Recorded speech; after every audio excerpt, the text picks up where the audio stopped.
약간 그런 거는 없습니까? 왜 그 우리가 반도체나 막 이런 거 이야기할 때 좀 역발상이 필요하다. 네. 산업 업황이 많이 안 좋고 뭐 가격 떨어지고 그렇죠. 뭐 감산할 때 그때가 주식을 사야 할 때나 막 이런 역발상 있잖아요. 혹시 조선 쪽은 안 그런가요? 뭐 반도체 산업에 대해서 제가 뭐 굉장히 뭐 전문적으로 알고 있는 건 아니지만 아니 뭐 그냥 비유만 한 겁니다. 이제 제가 이제 비유할 수 있는 건 이거예요. 네. 자동차라든가 IT 산업은 네. 최종 구매자가 결국 고객이 개인이지 않습니까? 그렇죠. 개인들을 대상으로 이제 판매 행위를 이제 하는 거잖아요. 네. 그래서 굉장히 트렌드에 민감해요. 음. 뭐 유행이라는 것이 민감합니다. 네네. 그렇죠? 그러니까는 제품의 디자인이라든가 뭐 기술 사양도 중요하겠지만 디자인이 너무 안 좋다거나 색상 컬러가 안 좋다거나 내구성이 너무 좀 안 좋다거나 재질이 좀 그립감이 안 좋다거나 네. 이러면 판매에 영향을 미칠 거란 말이에요. 갬성과 하차감. 네, 막 이런 그래서 것까지. 그쪽 산업은 제품 개발 싸움이 되는 것이죠. 네. 자동차 같은 경우에는 그래서 신차 효과라는 얘기가 대표적인 단어가 나오는 것이고 그렇죠. 조선업은 그러한 고객이 극소수의 글로벌 선사들이 고객이죠. 신차도 디자인을 다 자기네가 해서 대다수의 주문하니까. 개인들을 대상으로 판매하는 게 아니라 실제로 선종별로 그 메이저 선사가 몇 명인지를 추려보면은 많아봐야 10명에서 15명입니다. 소수의 선사들이 예. 전 세계 선당량 20% 30%를 갖고 있는 거예요. 네네. 한정된 고객층을 대상으로 그 수주 영업을 하는 것이 조선업의 현실이고 네. 그리고 뭐 주가 차트를 봐도 그렇겠지만 조선소가 수주를 받는 그런 그래프를 20년간 추세를 그려보면 네. 한번 움직이면 장기 추세로 갑니다. 네, 그렇죠. 네. 한번 방향을 타면 한 몇 년 가고 방향을 꺾으면 다시 몇 년 내려가게 되고 유행을 타지 않아요. 네. 네, 그렇기 때문에 이거는 타이밍을 자동차 IT처럼 본다라는 거는 불가능하죠. 그래서 조선업이 어렵다고 제가 말씀드리는 이유가 그래서 어렵다라고 하는 것이에요. 그리고 계속 선주들한테 물어보는 게 제일 그들이 어떻게 행동하고 있는지를 봐야 됩니다. 네. 그리스 선주들은 이미 선가 하락을 알고 있어서 이건 뭐예요? 그래서 이 차트를 보시면 예. 이미 그리스 선사들은 올 초에 선가가 떨어질 것을 이미 예상을 한 것 같아요. 자 보시면 저 파란색 선이 중고선 가격인데 네. 가격이 올라가는 초창기에는 같이 그리스 선주들이 중고선 막 매입하는 모습을 보이죠. 가격이 올라가는 초창기에 예, 2021년도 네. 초창기에 예. 보시면 중고선가가 움직임이 없다가 네. 올라가는 초기에 네. 그리스 선주사들의 중고선 매입이 같이 올라가는 모습을 보이다가 네. 선가가 올라가는 중간쯤부터 매입을 줄입니다. 여기서 뭔가 데드 크로스가 생기는. 이제는 배를 팔고 있다는 얘기죠. 그래서 오른쪽 차트는 이제 대다수의 선사들이 네네네. 그 그리스 선주들이 내놓는 매물들을 가져가면서 선가가 오르니까는 갑자기 배를 더 사죠. 그리고 선가가 내려가니까는 다시 중고선 매입량이 줄어드는 네. 이런 모습을 보이죠. 여기서 알 수 있는 거는 역시 메이저 선사들은 대중들과 다르게 움직인다. 그게 이제 그리스 쪽. 그렇죠. 이미 그리스 선주들은 선가가 낮을 때 선박 투자를 시작을 하고 예. 선가가 오르기 시작을 하면 매물을 정리하면서 차익을 확보를 하고 다음 사이클을 준비하는 그런 모습을 보이는 것이 어떻게 보면 이제 시장을 선행하는 거고 어떻게 보면 또 시장을 리드하기도 하고. 그렇죠. 네. 그렇죠. 그 대중적인 시각에서 조선업을 바라보는 거는 굉장히 이 오류가 있다라고 얘기를 할 수가 있어요. 너무 어려운데? 어떻게 보면 이제 선주들의 마음만 알면 되게 쉽다고 할 수 있는데. 근데 사실은 그 선주들의 마음을 안다라는 게 네네네. 영화 타짜에 나오나요? 눈을 봐야지. 야. 지금 그러면 발주량도 많이 줄고 있는 거죠? 그렇죠. 예, 그래서 이 보시면 10월 달이 마지막 주에 중국 조선소들이 수주를 좀 늘려가지고 네. 9월 달이랑 약간 좀 비슷하게 올라오긴 했거든요. 네. 근데 저 10월 달에 마지막 자추에 중국이 수주했던 것들은 뭐 LNG 선박하고 다음 또 그 메탄올 추진 선박. 네네네. 예, 그 기사에 많이 나왔습니다. 예. 예, 그 선박들까지 추가를 하면 10월 달에 수주 글로벌 발주량이 9월만큼 나오긴 했는데 네. 중요한 건 중국의 점유율이 더 많이 올라갔다.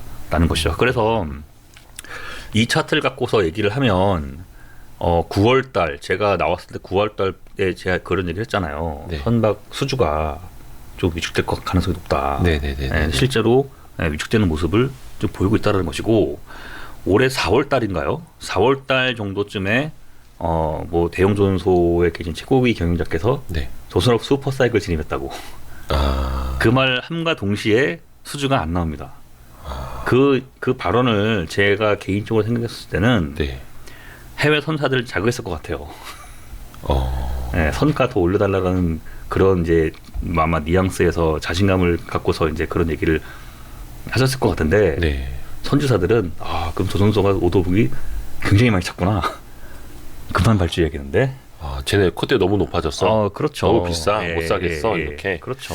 그래서 그때 많은 투자자분들이 아마 그런 이제 발언을 듣고 어떠한 확신에 찬 결정을 하셨을 것 같은데 그 제가 보기엔 이제 안타까웠던 모습이었었고 제가 지난번에 나와가지고 그 했던 얘기가 선의의 피해자가 나오는 걸 보고 싶지 않다라고 제가 말씀을 드렸잖아요.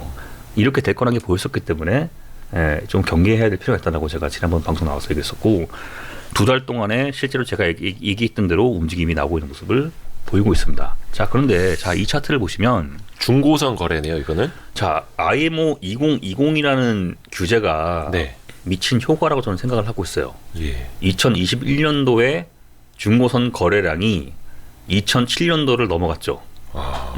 올해도 10월까지 거의 2007년도만큼 거래가 됐고. 이거 10월까지만이네요. 그렇죠. 이제 2달 남았으니까 합치면은 뭐 제가 보기엔 거의 500억 불. 와. 네, 한국조선소 수주보다 더 많습니다. 중고선 거래. 거의 사상 최고의 중고선 거래. 자, 그러면 여기서 갑자기 중고선박 거래는 왜 이렇게 늘고 있는 것이냐. 이 고민을 좀 하긴 해야 돼요. 지금 IMO 규제가 강화가 되고 있단 말이에요. 예, 환경 그렇죠? 규제. 네, 그런데 왜 여기서 중고선박을 가지고 와가지고 막 이렇게 매매를 하고 있고 왜 신조선박 투자는 감소가 되고 있는가? 네. 우리 냉정하게 좀 생각을 해야 됩니다. 네네. 이거는 의견이 아니라 선주들이 지금 이렇게 하고 있잖아요. 그렇죠. 왜 그렇게 하는지 우리가 고민을 해야 돼요. 자, 전기차를 예를 들면 네. 환경에 대한 이제 뭐 그러한 것들 때문에 전기차가 앞으로 미래다라고 얘기를 다 하고 있지 않습니까? 네. 그리고 벤츠가 지난주인가 지난주에 나온 뉴스를 보니까 네. 이번에 나오는 벤츠 E클래스가 마지막 내연기관이 탑재가 되는 모델이 될 것이라고. 그렇죠. 이제 뭐 내연 엔진 네, 더는 네. 개발 안 한다. 그런 얘기를 일단 해요. 예. 근데 현실 세계에서는 오늘 아침에 나온 기사였나? 네. 고속도로에 가보면 전기차 충전 시설들이 있는데 네. 전기 포터들이 다 차질을 하고 있다. 요즘 전기 포터들 많이 팔립니다. 그렇죠. 네네네네. 그게 이제 봉슬라라고 하죠. 봉슬라. 전기 봉고입니다. 봉고. 예, 그게 보조금. 보조금을 지급을 해주고 하니까 네. 그리고 뭐 주차할 때 감면되는 것들도 있고 예. 그래서 가격이 뭐 유리하다라고 하더라고 기사 읽어보니까. 네네네. 예, 근데 이제 제가 전기차를 사실은 보고 있으면 드는 느낌이 물론 미래는 전기차가 되겠지만 네. 지금부터 한 앞으로 3년간을 놓고 봤을 때 네. 지방을 갔었을 때 어떻게 할 거냐 이거예요. 충전 인프라 같은 거. 그렇죠. 네. LPG만 하더라도 충전소가 제한된 지역에만 지금 있잖아요. 네. 특히 저 같은 경우는 조선업계 한번 출장 가면 일주일치 차를 가지고 네. 도시 뭐 부산 도시 가는 게 아니라 시골길 해가지고 공장 이런 데 간단 말이에요. 네네네. 그러면 그런 데 가보면은 가솔린 주유소 만나기도 쉽지 않습니다. 있긴 그렇죠. 있죠, 근데. 예. 근데 전기차 인프라가 서울에는 물론 이제 어느 정도 해결이 되고 있는 걸로 알고 있는데 그 충청권 밑으로 내려가면 그렇지 않나요? 예, 그 어느 도시나 뭐 이런 뭐 중심부 가면은 있겠지만 그렇죠. 좀 벗어나면 이제 충전을 할 때가 아직은 조금 없을 거란 말이에요. 그러니까 그렇게 되면은 전기차를 사고 싶은 사람들이 서울에서만 어떠한 통학이라든가 출퇴근용으로만 쓰겠다. 네. 이러시면은 상관없겠죠. 자기 살고 있는 거주 지역에 충분한 충전 시설이 되어 있다. 그러면 가격이 비싸더라도 내연기관 차량 이런저런 뭐 비용 편익을 분석을 해서 본인이 마음에 드는 경우도 있을 수도 있고 그러면 사겠죠. 네. 그런데 만약에 지방을 좀 많이 가셔야 될 분들이라거나 지방에 거주하시는 분들 같은 경우에는 충전소가 들어오는 걸 보고서 사는 것이 좀 맞지 않겠느냐. 그럴 수 있죠. 현실적으로는 그렇게 봐야 되는 게 맞지 않겠습니까? 네, 네. 자, 이거예요. IMO 2020이라는 규제가 네. 시작됐는데 그동안의 IMO 규제는 선박 설계 부분에 대한 규제가 됐었거든요. 네. 선박 설계를 이렇게 고치세요. 저렇게 고치세요. 설계할 때부터 뭐 연료를 적게 쓰는 타입으로 뭐 만들어 보세요. 이렇게 했었었는데 IMO 2020은 중고 선박이 적용되는 최초의 규제가 되고 네. 선박 연료에 대한 규제가 돼버리는 겁니다. 그래서 실제로 IMO 2020이라는 규제가 되기 직전에 뭐 UN 총회라든가 이런 곳에서 선사들 반발이 굉장히 많았어요. 대부분 공동의 반발이 뭐냐? 연료가 없다. 네. 연료가 없는데 어떻게 하라는 거냐? 그래서 스크러버라는 걸 UN 그 IMO에서 네. 공식 인정을 해줬어요. 그러니까 뭔가 매연을 조금 더 저감시키는 장치. 그렇죠. 그럼 예. 스크러버를 달면 어떻게 되는 것이냐? IMO의 에어 폴루션 규제는 그린하우스 가스라 그러잖아요. GHS, 그린하우스 가스, 온실가스를 배출을 줄이는 것이 목적이란 말이에요. 네.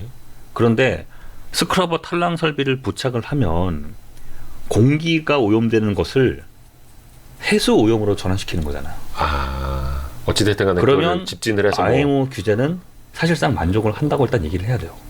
자, 그런 문제가 뭐냐? 네.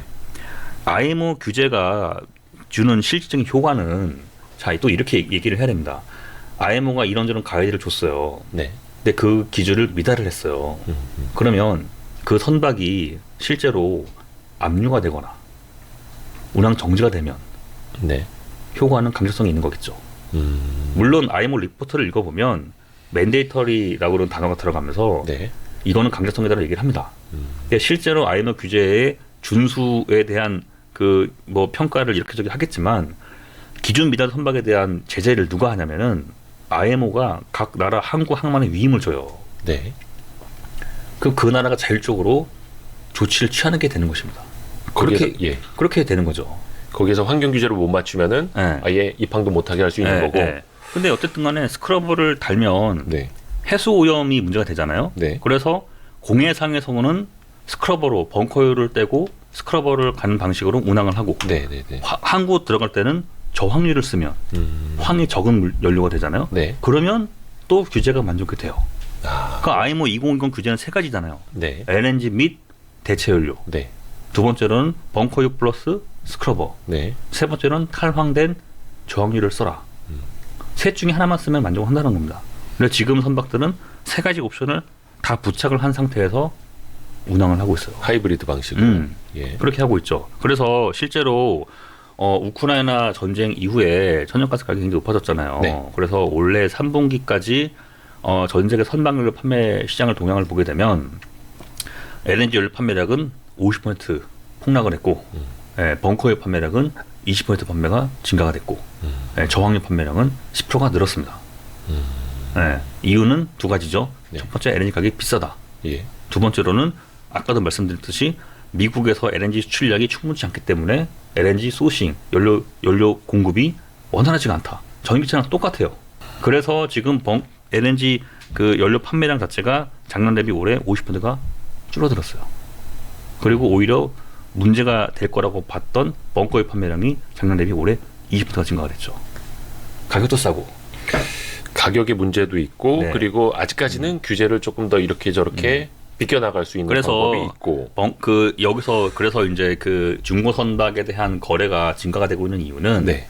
자, 조선소들이 지난 몇 년 동안 IMO 규제가 다가오고 있는 것을 가지고서 선사들 대상으로 수주 영업 마케팅을 어떤 식으로 했냐면은 네. LNG 추진 선박으로 가야 된다. 그렇죠. 라고 영업을 했단 말이에요. 네, 네. 선사들은 LNG 연료를 어디서 가져와야 되는데 라고 반박을 했고 그래서 조선소에서는 LNG 연료를 언제든지 그 가져올 수 있는 걸 가정을 하고 LNG 레디라는 사용으로 일단 수주합시다. 네, 이렇게 했단 말이에요. 네, 네, 자, 근데 사실은 2013년도부터 인도가 된 대부분의 중고 선박들은 네. 다 LNG 레디라고 봐야 됩니다. 2013년부터 나온 거. 왜냐하면 전자제어 엔진이라고 하는데 예. 지금 2013년도부터 인도가 된 선박들은 IMO 낙스 티어 2라고 하는 질산화물 배출 규제가 두 번째로 한 번 더 강화되면서 네. 선박의 추진 엔진이 기계식에서 그 전자제 엔진으로 바뀌게 돼요. 이게 뭐냐면은 예를 들면 자동차의 GDI 직분사 엔진처럼 네. 일로 타이밍을 전자제어로 계산해 가지고 예전에는 기계식으로 실린더 라이너 위에 있는 캠 뭐라고 하더라? 캠 샤프트가 열렸다 닫았다 네. 이게 그러면서 이제 배부 연료가 분사가 되고 했었었는데 네. 이제는 요 뚜껑이 사라지게 되고 전자 타이밍으로 실린더가 피스톤이 올라올 때 맞춰가지고 연료가 분사되는 이런 방식으로 바뀌게 되거든요. 그러면서 이제 전자제어 엔진이 탑재가 된 배들이 2014년도부터 인도가 되기 시작을 하는데 네. 그 엔진에다가 가스 인젝션이라고 하는 연료 공급 장치만 부착을 하면 중고 선박들은 전부 다 LNG 추진으로 바뀔 수가 있어요. 개조. 그래서 지금 수주하는 선박들 중에서 LNG 레디라고 하는 선박들은 그렇게 우리가 의미를 둘 필요가 없다는 것입니다. 기술적으로. 예, 실질적으로 그 선박에는 석유 연료를 쓰는 엔진이 탑재가 돼요. 일단은. 네. LNG 추진이라고 하는 것들만 LNG 추진 엔진이 탑재가 되는 것이고. 예, 그렇게 봐야 되거든요. 그렇기 때문에 선주사들은 여기서 이제 고민을 하는 거죠. 신조 선박으로 이 높은 선가에 LNG 추진 선박으로 발주를 하면 계속 비싸게 사면. 그러면 선가도 높은데 네. 연료 공급도 원활하지가 않고 거기다가 엑시타의 문제가 생길 것이고 또 궁극적으로는 2025년도쯤 되면 메탄올이나 암모니아 엔진이 또 나오는데 그렇죠. 그렇죠? 또 물론 그 나오는데 그럼 여기서 시간은 5년밖에 안 남았는데 여기서 LNG 추진 선박, 신조 선박을 발주를 해야 되느냐. 그러기에는 중고 선박 더 싼 거를 어떻게 매입을 해와서 그거를 개조비 전환을 하면 LNG 추진으로 갈 수 있단 말이에요. 그래서 선사들은 지금 중고 선박 매입으로 이미 작년하고 올해 전략이 바뀐 것으로 이렇게 얘기를 해야 됩니다. 그게 환경 규제의 어떤 시차, 불확실성, 그렇죠. 그리고 LNG의 가격 다 맞물리는 거네요. 네, 조선소 입장에서는 그런 규제 효과로 인해서 네. 물론 저도 그렇게 얘기를 많이 했었죠. 그런 규제 효과로 인해서 중고 선박들이 대거 다 폐기가 되고 신조로 바뀔 수밖에 없다라고 이제 보고 있었고 네. 그렇게 되기를 원하고 있죠. 근데 실제로 선주사들은 다 우회할 수 있는 방법들을 다 찾고 있어요. 비용이 덜 드는 방식. 네, 그렇죠. 자, 그 규제 효과가 한 번에 중고 선박들을 다 대거 폐선을 시켜버리고 전량 다 그 신조로 바뀌었던 사례가 딱 한 번 있거든요. 네. 그게 언제냐면은 1993년도에 알래스카 앞바다에서 VLCC급 탱커 선박이 한 번 좌초돼가지고 네. 그 엄청난 해양 오염을 예, 일으킨 적이 있습니다. 네. 그게 아마 그 석유를 흘려서 일으켰던 해양 사고 중에 두 번째나 세 번째가 되는 막대한 규모가 되는데 네. 알래스카 앞바다가 미국 영이잖아요. 네. 네.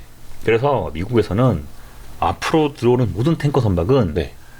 단일 선체 탱커 선박의 외피가 한 겹인데 한 겹 더 싸가지고 더블 헐 이륜 선체 선박으로 바뀐 배들만 입항을 허가하겠다. 넘어져도 부딪혀도 벙커씨유 흘리지 않게. 그렇죠.